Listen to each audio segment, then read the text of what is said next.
Bismillahirrahmanirrahim. Assalamualaikum warahmatullahi wabarakatuh. Berjumpa kembali bersama saya, Zamare, di episode cerita selanjutnya mengenai kisah perjalanan hidup saya yang masih terus berliku. Perjuangan saya belumlah berakhir. Selepas saya memutuskan untuk tidak bekerja, saya pun berusaha untuk terus memperbaiki hati ini. Dengan segala jawaban yang saya dapatkan dari perenungan dan doa, saya masih tetap harus melalui berbagai dilema. Pada awal tahun 1999, saya masih terus berjuang mencari jalan mana yang harus saya tempuh. Begitu banyak kesulitan menghadang, seperti salah satunya soal pekerjaan. Saya tidak mau jadi seperti benalu yang terus numpang hidup di keluarga saya. Dan saya pun ingin mandiri juga menghasilkan. Tapi benturan godaan begitu besar pula selalu menghantam ketika saya memiliki pekerjaan. Saya pun sering mencoba mencari pekerjaan yang di luar keilmuan sekolah. Saya pernah menjadi penjaga toko, ataupun menjadi pramusaji di rumah makan cepat saji. Dan saya juga pernah menjajal pekerjaan di pabrik garmen. Pokoknya, saat itu saya terus mencoba mencari dan mencari setiap pekerjaan. Bekerja di hotel dan tempat wisata pun saya coba kembali. Namun, hasilnya tetaplah tak beda. Selalu saja, jurang godaan untuk terjerumus pada kehidupan gay menyergap saya. Sehingga saya selalu tak pernah tahan dibuatnya, dan saya selalu tidak betah. Pernah saya juga ingin melamar pekerjaan di bidang perbankan, tapi ketika saya mengajukan lamaran yang diberikan kepada pihak keamanan di sana, saya malah diledek, disebut banci lah, kemayu lah.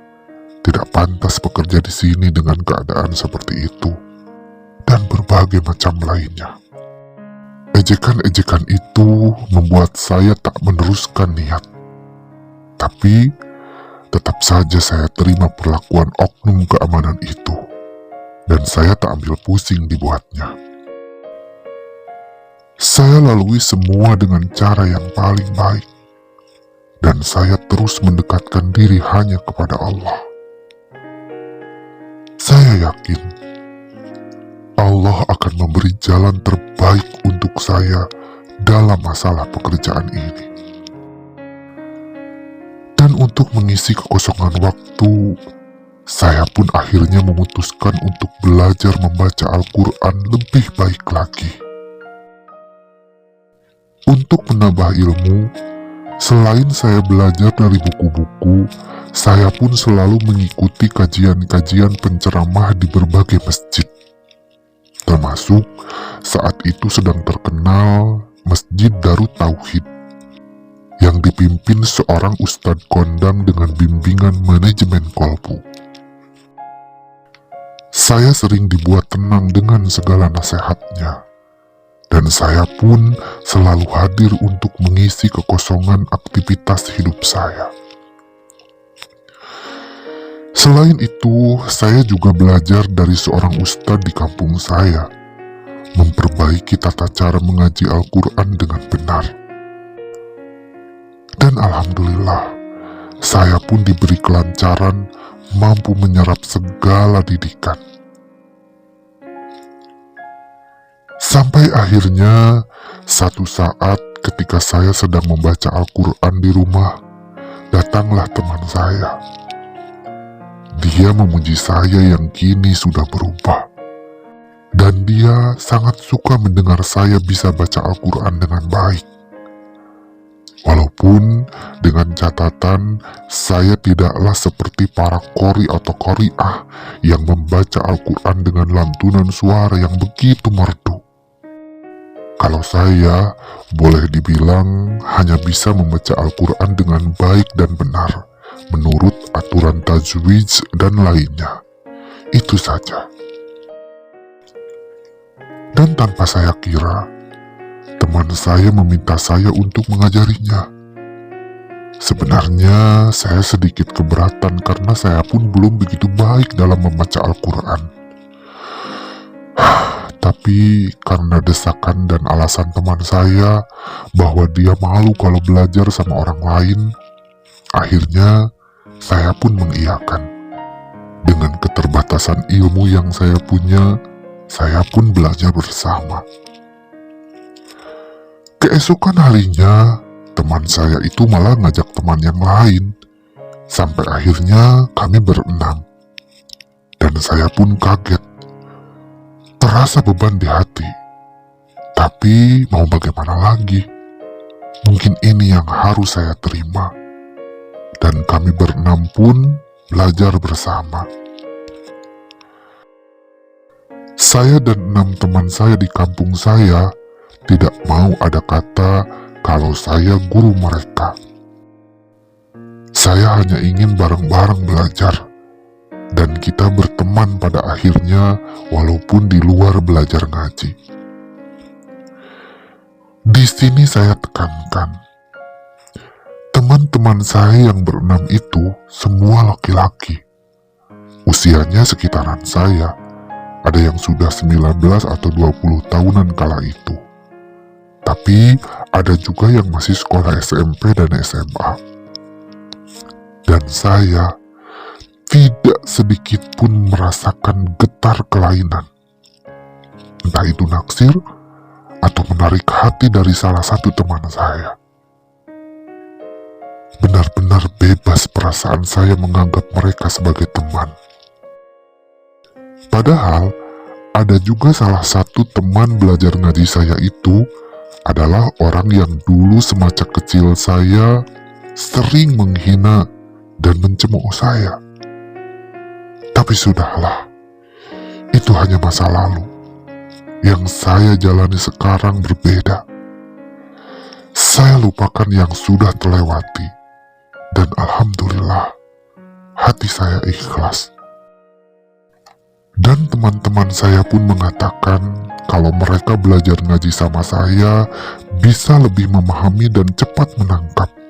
Sehingga mereka yang dari awalnya buta akan tulisan Arab, sedikit demi sedikit jadi bisa menguasainya. Alhamdulillah, saya senang sekali mendengar itu semua. Sambil saya terus memperbaiki cara membaca Al-Quran dari tajwidnya, idgham, idhar, ikhfa, iqlab, dan sebagainya. Saya coba pelajari dari guru saya, sambil juga saya terapkan kepada teman-teman. Ya, memang tak mudah, butuh pengulangan yang tak sebentar. Tapi saya yakin semua pada akhirnya akan bisa juga. Yang lebih mengejutkan lagi, lama-lama di kampung saya jadi pada tahu kalau saya bisa mengajar Al-Quran. Dan satu persatu, ibu-ibu di kampung saya menitipkan anak-anaknya yang masih SD, yang berusia sangat kecil, sekitar 6 atau 7 tahun. Ada juga yang 8 sampai 10 tahun. Saya tak mampu menolak. Walaupun saya mencoba untuk menjelaskan kalau ilmu saya tidak sebaik ustadz-ustadz lain. Saya mencoba membagi waktu saya pada akhirnya. Di musola kecil samping rumah saya yang masih berupa tajuk bertembok bilik tempat saya dulu merajuk, saya pun menjadwal mereka yang mau belajar. Anak-anak kecil saya siapkan mengaji pada asar. Dan untuk teman-teman saya yang sudah agak dewasa, saya jadwalkan setelah maghrib mengajinya. Sampai akhirnya, bertambah dan terus bertambah orang yang ingin belajar mengaji. Jika saya tidak salah, saat itu saya mengajar sampai 40 atau 50 orang. Masya Allah, saya benar-benar tidak menyangka sama sekali.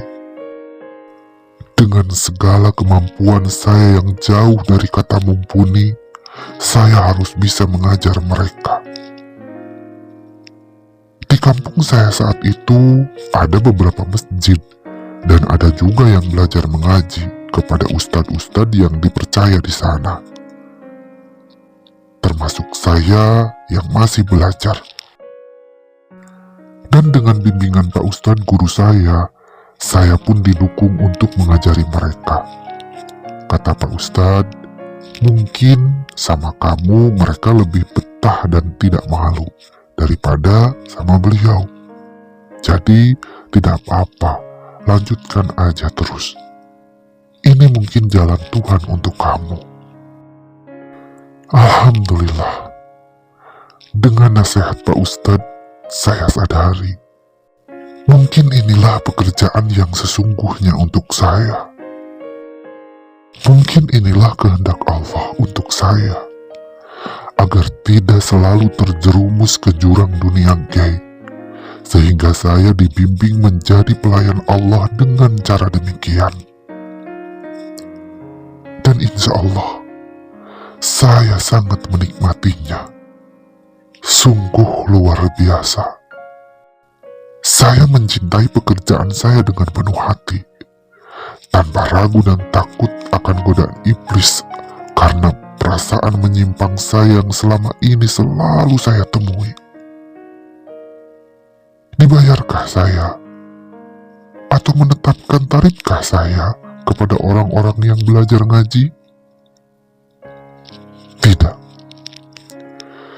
Sama sekali saya tak terbersit dalam hati untuk demikian. Saya benar-benar mengajar mereka dengan ikhlas.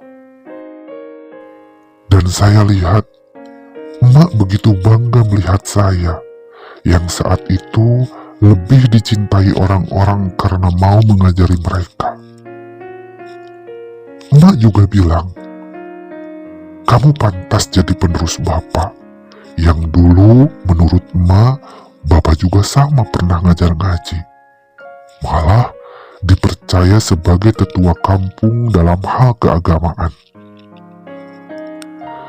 Alhamdulillah ya Allah. Mendengar hal itu dari emak, saya jadi teringat nasihat bapak.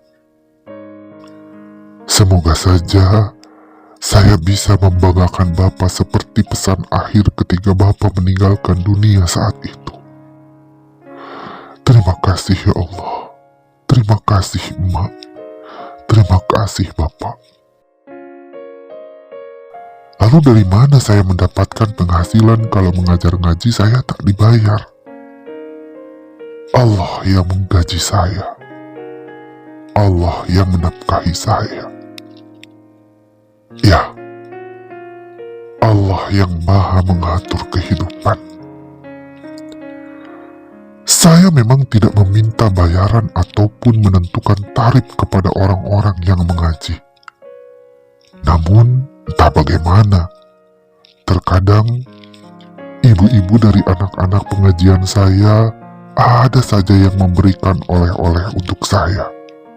Entah itu beras, atau makanan, atau bahkan uang. Walaupun tidak begitu besar nominalnya, tapi itu adalah penghargaan yang sungguh luar biasa saya terima. Saya awalnya menolak dan berusaha mengatakan tidak usah repot-repot untuk memberikan apapun.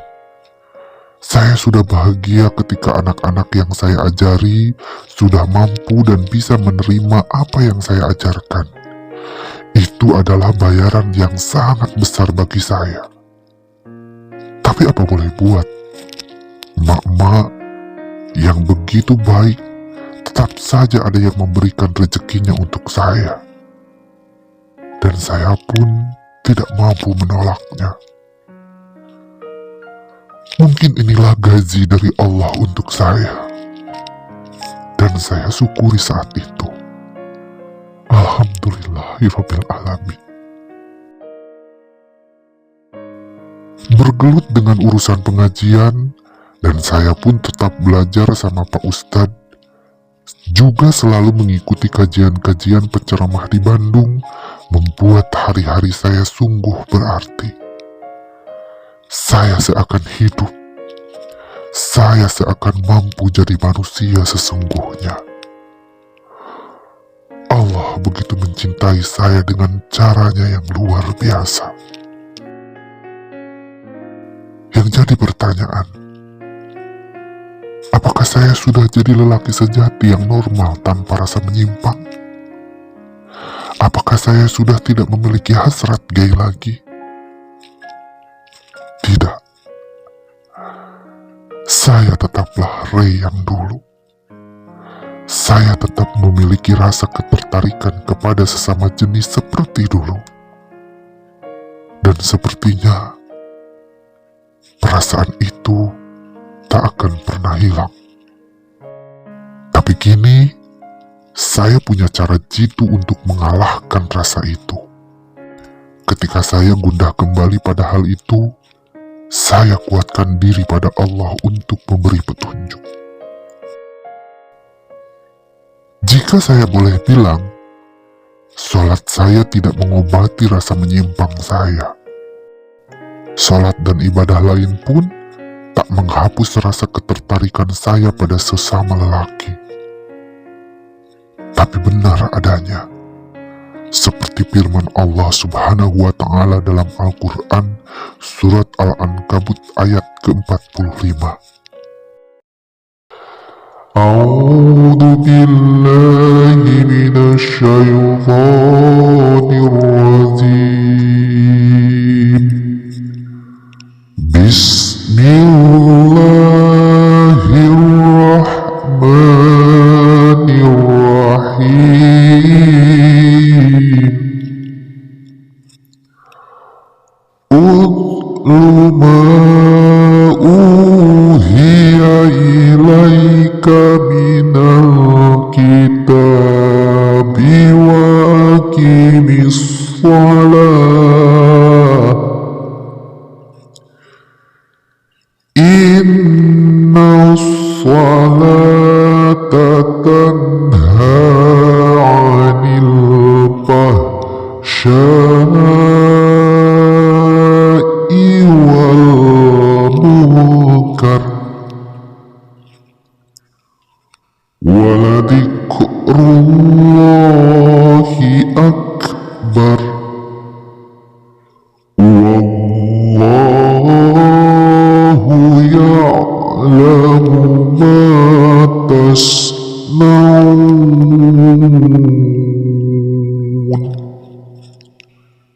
Sadaqallahul Azim.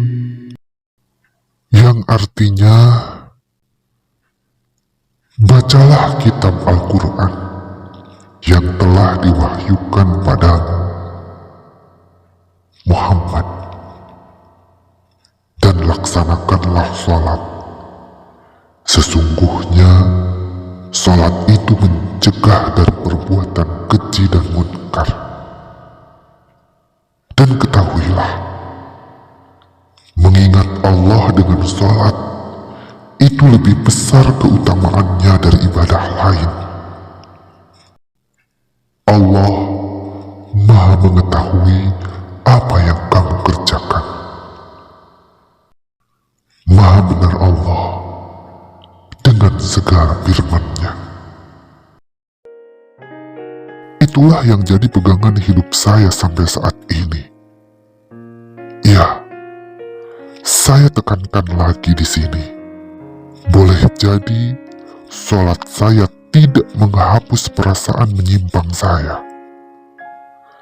Tapi dengan sholatlah saya mampu terhindar dan tidak melakukan hal yang menyimpang. That's the point. Semoga bermanfaat. Tunggu video selanjutnya.